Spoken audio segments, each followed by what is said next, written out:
Assalamualaikum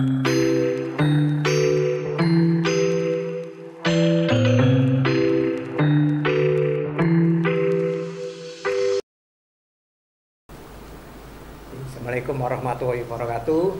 Selamat sore, salam sejahtera bagi kita semua, para pirsawan. Kita saat ini dalam acara Brida Show, Brida Jatim Show ke-11 pada hari ini Kamis 25 Mei 2023. Pada kesempatan yang berbahagia ini, topik kita adalah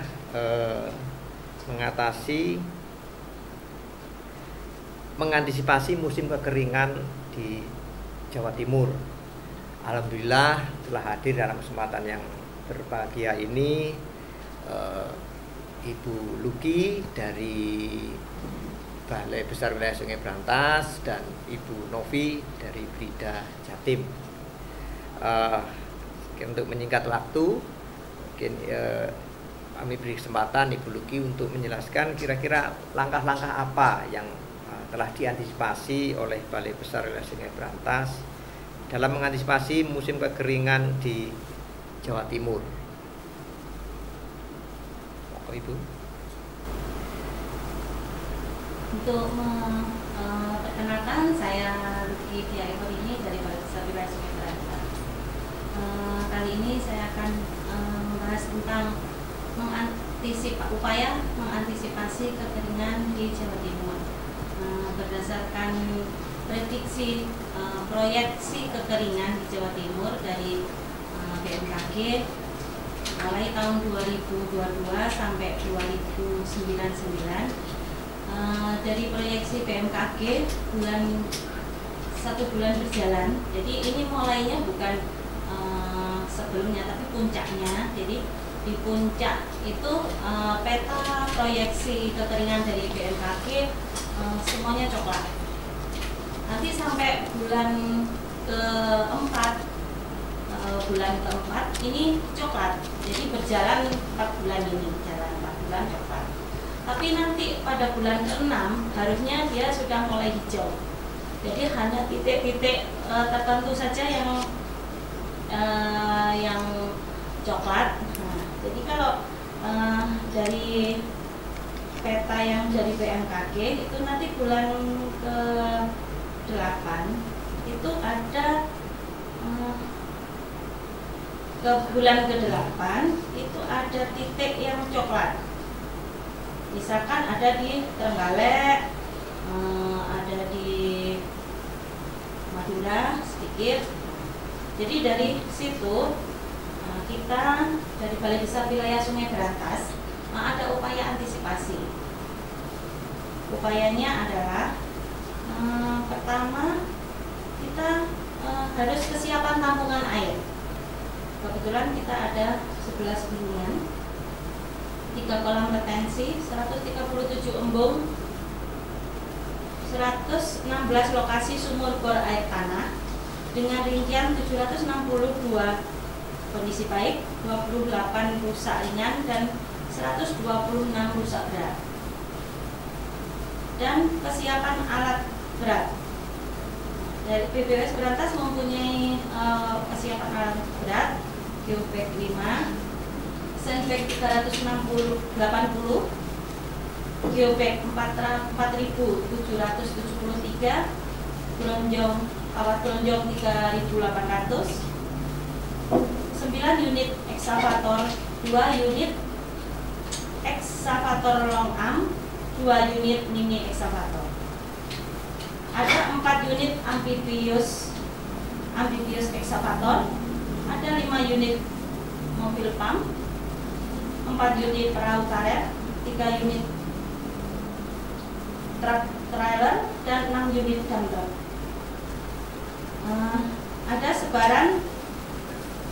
Ada peta sebaran bendungan yang ada di BBWS Brantas.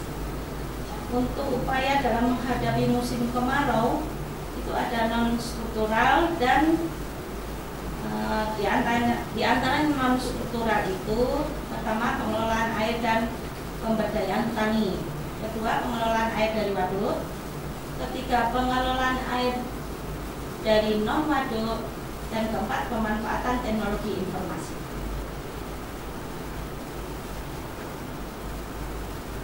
Upaya yang BPWS lakukan itu ada pembangunan bendungan Semantok yang selesai tahun 2022. Ada yang lagi ongoing bendungan Bagong, dan yang sudah selesai juga bendungan Tugu, di antara bendungan-bendungan lain yang ada di BPWS Berantas. Ada lagi untuk upaya untuk mengantisipasi kekeringan ini yang sudah dilakukan adalah pelaksanaan kegiatan biopori. Dari BPWS Berantas ada sekitar 1.600 biopori yang sudah dipasang di wilayah kerja BPWS maupun di luar. Di antaranya ada 300 biopori yang sudah dipasang ditanam di Batu. Saat itu tanggal 12 Maret itu 12 Maret persiapan, 19 sampai 26 Maret dengan rincian pemasangan 50 biopori di Kelurahan Sisir, 50 di Kelurahan Temas, 40 di Kelurahan Sidomulyo, dan lainnya di Kelurahan Bumiaji. Jadi untuk mengantisipasi kekeringan ini, jadi hasilnya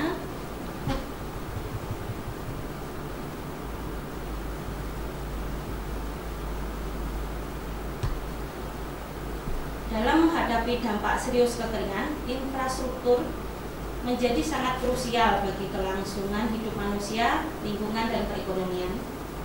Yang kedua, investasi infrastruktur air bersih dan sanitasi menjadi sangat penting untuk menghadapi tantangan kekeringan. Ketiga, sistem infrastruktur yang kokoh dan terintegrasi dengan baik akan menciptakan ketahanan air dalam jangka panjang. Dan kita harus bersama-sama berupaya untuk mengantisipasi musim kekeringan ini.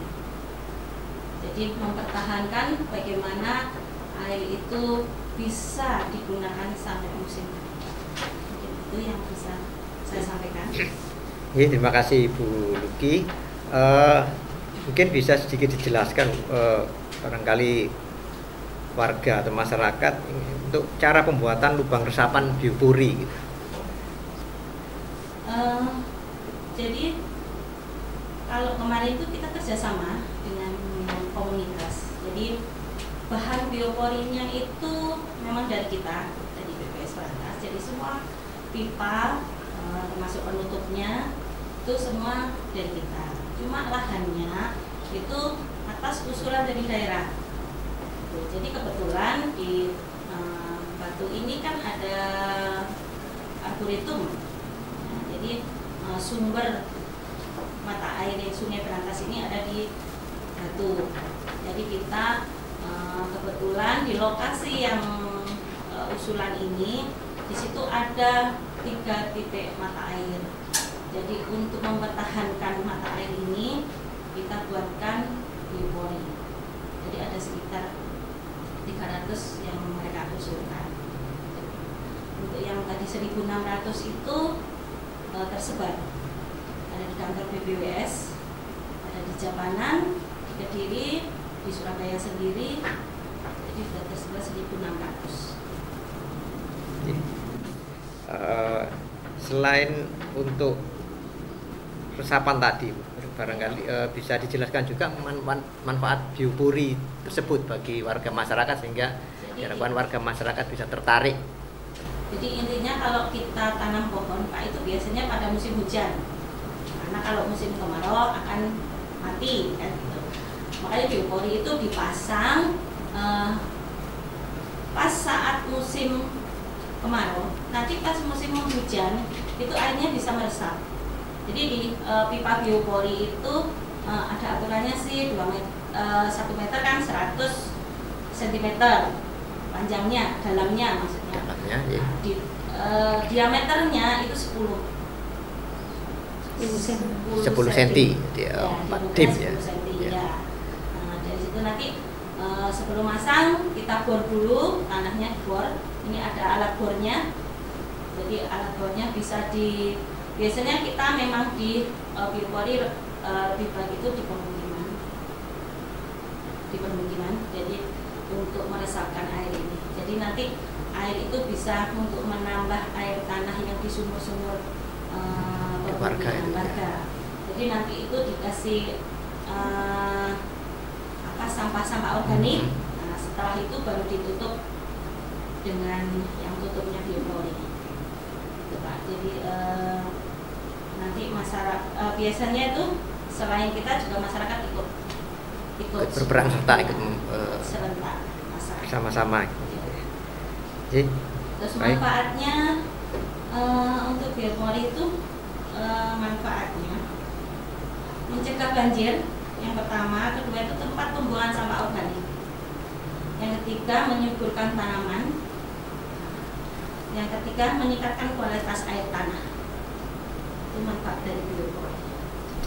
Jadi mencegah banjir, kemudian tempat pembuangan sampah organik gitu ya. Jadi mungkin daun-daun atau apa yang dicacah itu bisa dimasukkan sana. Setelah itu bisa menyuburkan tanah juga, tanaman juga, kemudian meningkatkan kualitas air tanah. Ya. Dari Bu Novi barangkali bisa menjelaskan langkah-langkah apa atau action apa yang sudah dilakukan oleh Brida Jatim untuk turut serta mengantisipasi kekeringan yang akan terjadi ini khususnya di wilayah Jawa Timur. Terima kasih.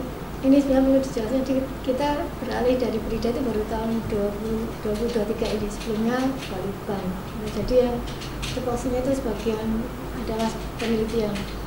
Kebetulan penelitian saya pada tahun 2019 itu mengatasi bagaimana antisipasi mengatasi kekeringan, dan kita mengambil wilayahnya di Trenggalek dan Kabupaten Blitar, di mana data awal kita peroleh memang Blitar Selatan itu daerah kering, daerah rawan banget, dan Trenggalek. Dan itu ternyata saat ini didukung ya dengan hasil yang dari BMKG, ternyata itu titik-titik rawan di kabupaten itu. Kemudian dari hasil penelitian itu kami dengan menggunakan, jadi sebelum ada informasi dari BMKG itu kami melihat potensi air, sumber air yang ada di Desa Suruh, Kecamatan Suruh untuk yang di Trenggalek. Kemudian yang di Blitar itu kita di Desa Sumberagung, Kecamatan Panggung-Rejo. Di situ juga ada tuh di 3 titik, masing-masing 3 titik. Pada ketiga titik itu disimpulkan itu ada hingga kedalaman 75 meter itu kesulitan air. Jadi potensi airnya sangat rendah karena ada lapisan-lapisan itu lapisan lapisan tuf pasiran. Jadi di mana dia tidak bisa menyimpan air di situ. Dan dari data di beberapa titik lapangan memang ada sumber-sumber kecil. Waktu itu masih musim hujan, kita masih melihat ada sedikit rembesan-rembesan itu. Tetapi kembali lagi pada saat musim kemarau itu sudah sangat jauh keadaannya, kita nggak kebayang bahwa di situ pernah ada air saking keringnya. Kemudian juga di situ kita terutama di Desa Suruh itu kita melihat langsung ke embung dengan di antar kepala desa itu kita melihat di situ ternyata sudah banyak sedimen. Jadi dengan berkoordinasi dengan BBWS kami mengusulkan untuk pemeliharaan, dan alhamdulillah pada tahun yang sama dilakukan operasi pemeliharaannya, jadi dikeruk lagi, jadi bisa berfungsi. Kemudian di situ juga kan ada untuk wisata penduduk, jadi kan juga ada nilai tambah di situ. Jadi mungkin ini mungkin catatan yang kita perhatikan itu adalah bahwa kita pada saat penelitian memang kita itu harus berkoordinasi benar dengan narasumber sehingga kita bisa menyampaikan apa hasil kita, dan syukur-syukur akhirnya bisa ditindaklanjuti. mungkin di tahun mendatang atau pada kalau mungkin kebetulan sama pada tahun yang sama. Kemudian khusus yang di Blitar itu kami melanjutkan sebenarnya pada tahun 2020 itu sudah direncanakan karena di sana masih memungkinkan ada sumber dan potensi kesulitan banget, terus kita mau mendetail dengan nilai menghitung debit air, potensi debit air yang ada itu kita merencanakan pada tahun 2020. Sempat survei awal kita menemukan ternyata di desa Panggung-Rejo, di desa Sumberapil itu ada masyarakat itu sebagian masyarakat sudah mengantisipasi dengan membelokkan sungai. Jadi sungai itu pada saat banjir itu dia dibuat bak. Jadi itu, dan akhirnya karena terkendala COVID, akhirnya penelitian hanya sampai di situ, tidak bisa dilanjutin sampai tahun 2022 itu. Kemudian jadi hasil yang kita peroleh dari kita sebagai Balitbang dan penelitian. Terima kasih. Pada saat itu apakah masyarakat dengan pemantauan apakah sudah mengenal biopori atau baru yang metode lain? Kayaknya kalau yang di Blitar Selatan itu masalah sudah buat sumber resap. Jadi sumber ya, tetapi ternyata tidak banyak membantu pada saat kita musim kemarau ke sana. Karena juga sudah kering. Jadi gitu, cuman sekitar memang banyak tanaman. Iya. Jadi ini mungkin gayung bersambut Bu. Jadi memang tadi Bu Novi sudah melakukan penelitian di daerah Trenggalek dan Blitar. Nanti dari metodenya yang dipaparkan oleh Ibu tadi, misalnya lebih digalakkan lagi penanaman atau pemasangan biopori khususnya di daerah-daerah yang rentan, yang kalau di peta dari BMKG tadi berwarna coklat tadi Bu ya. Jadi mungkin untuk closing barangkali ada pesan terutama kepada stakeholder maupun pada masyarakat, terutama dalam mengantisipasi musim kering yang sudah diidentifikasi atau sudah dibahas oleh pihak dari BPWS. Monggo. Dari data yang kami terima dari BMKG, memang bulan ke-9, 8-9 itu bagian besar hijau. Tapi ada titik-titik yang coklat itu ada di Situbondo sama di Tulungagung. Sebagian kecil di Trenggalek. Nah, dari sini kalau kita dari instansi pemerintah sudah mempersiapkan semuanya, tinggal masyarakat, bagaimana masyarakat ikut berpartisipasi, mengantisipasi upaya untuk mengantisipasi kekeringan ini. Misalkan bisa sama-sama membuat biopori. Biopori kan maksudnya murah daripada sumur resapan Pak. Kalau biopori itu bisa ditaruh di halaman rumah bisa. Sedangkan kalau sumur resapan kan agak besar, mungkin ya. Kalau biopori bisa. Jadi misalkan dari talang air itu nanti air hujan bisa dimasukkan ke sumur ke biopori itu. Jadi itu mungkin biayanya lebih murah. Jadi ini pun bisa untuk persiapan kekurangan air. Jadi nanti hasil dari masuk ke biopori itu bisa meresap ke air tanah. Itu untuk meningkatkan permukaan air sumur. Mungkin jadi itu. Yang keduanya mungkin masyarakat juga harus menjaga kualitas air ini. Ya, khususnya ya tidak membuang sampah sembarangan. Jadi bisa air sungai ini nanti bisa dibuat ditandon lah gitu. Jadi kalau kualitasnya bersih kan kita bisa tandon juga. Gitu. Terus untuk para petani mungkin pola tanamnya dirubah. Jadi Kalau biasanya padi-padi, untuk mengantisipasi kekeringan ini bisa polanya dirubah sesuai pola tanam, misalkan padi-padi kalau hijau. Kalau bisa memungkinkan untuk giliran, kalau biasanya tidak bisa memungkinkan, pola tanamnya dirubah. Jadi dari instansi sudah berusaha untuk infrastrukturnya. Tinggal masyarakat bagaimana ikut serta memelihara infrastruktur. Terima kasih Bu Luki. Dari Bu Novi, dari sisi Brida, nanti bagaimana mungkin dikembangkan lagi penelitian-penelitian yang berkelanjutan untuk menunjang mengantisipasi musim kering ini. Ya, sebetulnya kemarin yang kami rencanakan itu bagaimana memanfaatkan air sungai itu yang sudah kita belokkan di kandang itu, yang sudah dibelokkan masyarakat sih. Itu bisa dimanfaatkan pada musim kemarau, dan mungkin karena belum ada listrik, jadi sebenarnya sudah ada metode yang mengangkatkan air tanpa menggunakan listrik. Jadi mungkin dengan teori kapilaritas itu kan, jadi air akan naik dengan sendirinya untuk mencapai ketinggian yang kita harapkan.